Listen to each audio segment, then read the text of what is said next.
बांग्लादेश में एक नए युग की शुरुआत हो गई है। जिहादी यूनुस की उल्टी गिनती शुरू हो गई है और अब वो वक्त दूर नहीं जब बांग्लादेश की जनता यूनुस को उसी तरह सरेआम बीच चौराहे पर बेइज्जत करेगी जैसे जिहादियों ने हिंदू युवक दीपू चंद्र दास को किया था। बांग्लादेश में बड़ा उलटफेर अब साफ साफ नजर आ रहा है, क्योंकि तारिक रहमान की वापसी और उनके स्वागत में 50 लाख लोगों का सड़कों पर उतरना, ढाका में शक्ति प्रदर्शन करना बांग्लादेश में ऐतिहासिक बदलाव की गवाही दे रहा है। जिहादी यूनुस ने बांग्लादेश की विदेश नीति और भारत के साथ संबंधों को तार तार कर दिया है। ऐसे में अब जिम्मेदारी तारिक रहमान के कंधों पर आ गई है कि वो भारत के साथ अपने देश के रिश्तों को कैसे सुधारे। अगर ऐसा हुआ तो ठीक, नहीं हुआ तो बांग्लादेश भी पाकिस्तान की तरह कटोरा लेकर पूरी दुनिया में भीख मांगता नजर आएगा। यह तो अब तय माना जा रहा है कि आगामी चुनाव में तारिक रहमान बांग्लादेश में सरकार बनाने के सबसे प्रबल दावेदार हैं। इसलिए आप ये मान लीजिए कि बांग्लादेश में रहमान की सरकार बन गई है। तारिक का शपथ ग्रहण भी हो चुका है और अब केवल औपचारिकताएं बाकी हैं, जिसके लिए फरवरी तक का इंतजार करना होगा, यानी चुनाव का। ऐसे में सबसे बड़ा सवाल है कि भारत बांग्लादेश के संबंधों का क्या नया अध्याय होगा। नमस्कार, टर्निंग पॉइंट में आपका स्वागत है। मैं हूं आपके साथ नवेंदु शेखर झा। आज के टर्निंग पॉइंट में बात करेंगे भारत बांग्लादेश के संबंधों को लेकर। जी हां, अगर बांग्लादेश भारत के साथ संबंध बेहतर करता है तो उसे क्या फायदा होगा, और अगर खराब करता है तो उसका क्या नुकसान होगा। वीडियो बहुत शानदार होगी।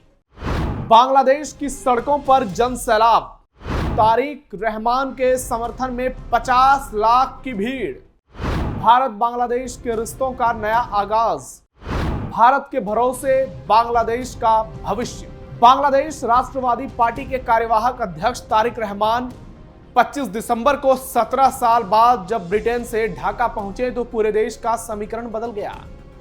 एक साथ 50 लाख से ज्यादा लोग सड़कों पर आ गए। उनकी वापसी ऐसे वक्त हुई है जब कट्टरपंथी शरीफ उस्मान हादी की हत्या के बाद देश में अशांति और अराजकता का जबरदस्त माहौल है। नई लहर उठी है बांग्लादेश में, जिसने पूरे बांग्लादेश को अपनी चपेट में ले ली है। बांग्लादेश पहुंचकर रहमान ने मुख्य सलाहकार मोहम्मद यूनुस से भी बात की और सुरक्षा व्यवस्था का इंतजाम करने के लिए उन्हें धन्यवाद भी दिया। हालांकि आगे चलकर बहुत कुछ बदलने वाला है। ढाका में एक रैली को संबोधित करते हुए तारिक रहमान ने बांग्लादेश के लोगों के अधिकार को लेकर बातचीत की और लोकतांत्रिक ढांचे को फिर से मजबूत करने की बात की। तारिक रहमान ने कहा कि अब समय आ गया है कि सभी एकजुट होकर राष्ट्र का निर्माण करें। उन्होंने बार बार अपने भाषण में इस बात पर जोर दिया कि बांग्लादेश में शांति व्यवस्था हम चाहते हैं।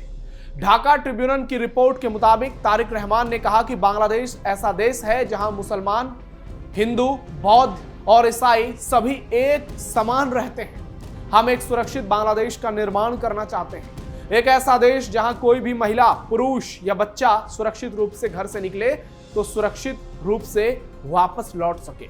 उस्मान हादी की हत्या का जिक्र करते हुए तारिक ने कहा कि वे चाहते थे कि देश के लोगों को आर्थिक अधिकार वापस मिले। उन्होंने आगे कहा कि 1971 और 2024 में शहीद हुए लोगों के खून का बदला चुकाने के लिए हमें उस बांग्लादेश का निर्माण करना होगा जिसकी उन्होंने कल्पना की थी। यूनुस की तारीफ करना रहमान पर कई सवाल खड़े कर रहे हैं, लेकिन राजनीति में कुछ चीजें दिखावटी होती हैं और यूनुस की तारीख के लिए आने वाले समय में एक बड़ा सेटबैक साबित होगा, क्योंकि यूनुस ही इनके असली विरोधी हैं और तारिक यूनुस पर ही भारी पड़ेंगे। इंतजार केवल चुनाव का है। भारत के भरोसे होगा बांग्लादेश का विकास। बांग्लादेश आर्थिक दबाव और विदेशी कर्ज के बोझ से जूझ रहा है। इसी बीच भारत का नाम बार बार सामने आता है, जिसने विकास के नाम पर बांग्लादेश को अरबों डॉलर की मदद दी है। सवाल यह नहीं कि भारत ने कितना कर्ज दिया, सवाल यह है क्या यह रकम सुरक्षित है। भारत ने बांग्लादेश को जो इतना पैसा दिया है, क्या आने वाले समय में बांग्लादेश वो लौटा पाएगा? अगर हालात बिगड़ते हैं तो इसकी वसूली कैसे होगी? दोस्तों, रणनीति, दोस्ती और पैसा, तीनों का संतुलन अब बांग्लादेश के लिए एक बड़ी परीक्षा है। भारत और बांग्लादेश के संबंध सिर्फ कूटनीतिक तक ही सीमित नहीं है, बल्कि आर्थिक सहयोग इन रिश्तों की रीढ़ रहा है। बीते एक दशक में भारत ने बांग्लादेश को इंफ्रास्ट्रक्चर, रेलवे, सड़क, ऊर्जा और डिफेंस सेक्टर के लिए बड़े पैमाने पर कर्ज दिए हैं। ये मदद लाइन ऑफ क्रेडिट यानी LOC के जरिए दी गई है, जिसका मकसद बांग्लादेश की विकास की परियोजनाओं को गति देना और क्षेत्रीय कनेक्टिविटी को मजबूत करना है। आधिकारिक आंकड़ों के मुताबिक भारत बांग्लादेश को करीब 8 अरब अमेरिकी डॉलर से ज्यादा कर्ज दे चुका है। इसमें अलग अलग चरणों में दी गई LOC शामिल है। साल 2010 के बाद से भारत ने रेलवे आधुनिकीकरण, बंदरगाह विकास, सड़क परियोजनाओं और बिजली ट्रांसमिशन जैसी योजनाओं के लिए यह फंड उपलब्ध कराया है। इसके अलावा डिफेंस सहयोग के तहत भी एक विशेष लाइन ऑफ क्रेडिट दी गई है, जिससे बांग्लादेश अपनी सैन्य जरूरतों को पूरा कर सके।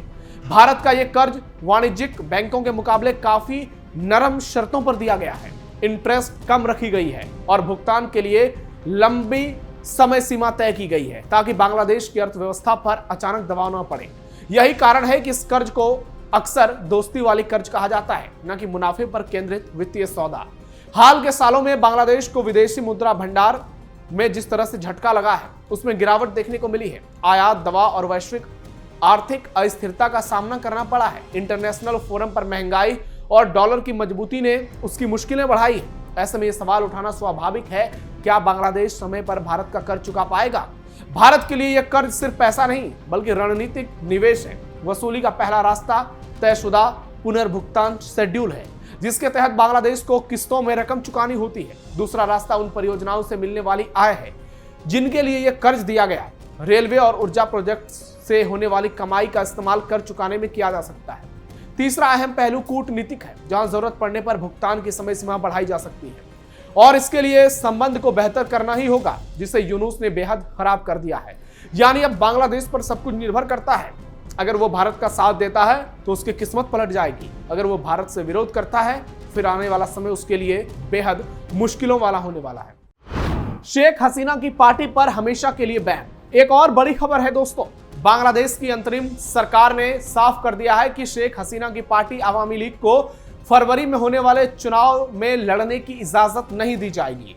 ढाका में बुधवार को मीडिया को संबोधित करते हुए मुख्य सलाहकार के प्रेस सचिव शफीकुल आलम ने इसकी जानकारी दे दी थी, और उस खबर पर पुष्टि भी कर दी गई है, क्योंकि इस पर मुहर लग गई है। उनका कहना है कि अवामी लीग को लेकर सरकार की स्थिति पूरी तरह से साफ है कि पार्टी पर लगा प्रतिबंध बरकरार रहेगा।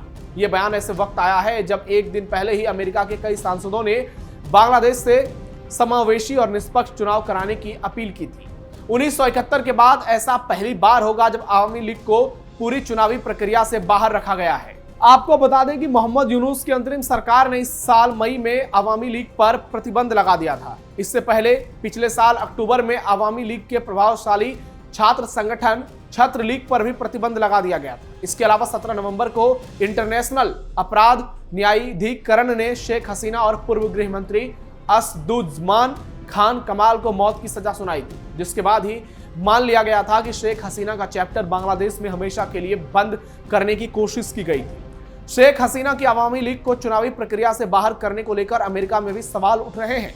अमेरिका के 5 सांसदों Gregory Meeks, Bill Huizenga, Sydney Kamlager, Dove और जूली जॉनसन ने 23 दिसंबर को मुख्य सलाहकार यूनुस को पत्र लिखकर अवामी लीग को चुनाव से बाहर रखने पर चिंता जताई थी। सांसदों ने चेतावनी दी थी कि किसी प्रमुख राजनीतिक दल को चुनावी प्रक्रिया से बाहर करना लोकतांत्रिक विश्वसनीयता को नुकसान पहुंचाना है। हालांकि इस पर जवाब देते हुए शफीकुल आलम ने कहा कि उन्होंने अभी तक ये लेटर देखा ही नहीं और उन्हें इसकी जानकारी ही नहीं है। वहीं शेख हसीना भारतीय मीडिया को दिए गए अपने रिटन इंटरव्यू में कह चुकी हैं, यदि अवामी लीग को चुनाव लड़ने की इजाजत नहीं दी गई तो पार्टी के समर्थक वोटिंग में हिस्सा ही नहीं लेंगे। एक्सपर्ट्स का मानना है कि अवामी लीग के अभी भी भारी संख्या में समर्थक बांग्लादेश में हैं, जो फिलहाल चुप है, लेकिन आगे जाकर वो अपनी आवाज उठाना शुरू करेंगे और ऐसी स्थिति में बांग्लादेश का लोकतांत्रिक भविष्य खतरे में आ जाएगा। यानी अब सब कुछ डिपेंड करेगा तारिक रहमान पर। अगर वो प्रधानमंत्री बनते हैं, जिसकी संभावना तय मानी जा रही है, तो वो बांग्लादेश भारत के संबंधों को किस कदर बेहतर करते हैं। किया तो बांग्लादेश सुधर जाएगा, नहीं किया तो बांग्लादेश बिखर जाएगा। लेकिन जो तस्वीरें निकलकर सामने आई, ढाका की सड़कों पर जो जन सैलाब देखने को मिले, उसने तो यह तय कर दिया है कि तारिक रहमान ही बांग्लादेश के अगले प्रधानमंत्री होंगे, क्योंकि जन सैलाब बहुत कुछ बयां करता है। और भारत यह उम्मीद कर रहा है कि तारिक रहमान यूनुस के अपोजिट भारत के लिए साबित होंगे और भारत से बांग्लादेश का रिश्ता पहले से बेहतर हो जाएगा, तालमेल बेहतर हो जाएगी। और अगर जिहादी यूनुस सत्ता से बाहर होते हैं तो फिर तारिक रहमान भी उनके साथ वही करेंगे जो बहुत सारे नेताओं के साथ पहले कई देशों में हो चुका है। जब सत्ता बदलती है तो उनको उल्टा लटकाया जाता है और यह तय मानकर चलिए आज नहीं तो कल यूनुस को उल्टा लटकाया ही जाएगा और उसके कुकर्मों की सजा उसे जरूर मिलेगी। आप क्या सोचते हैं? कमेंट बॉक्स में अपनी राय जरूर दीजिए। फिलहाल टर्निंग पॉइंट में इतना ही। बहुत बहुत धन्यवाद।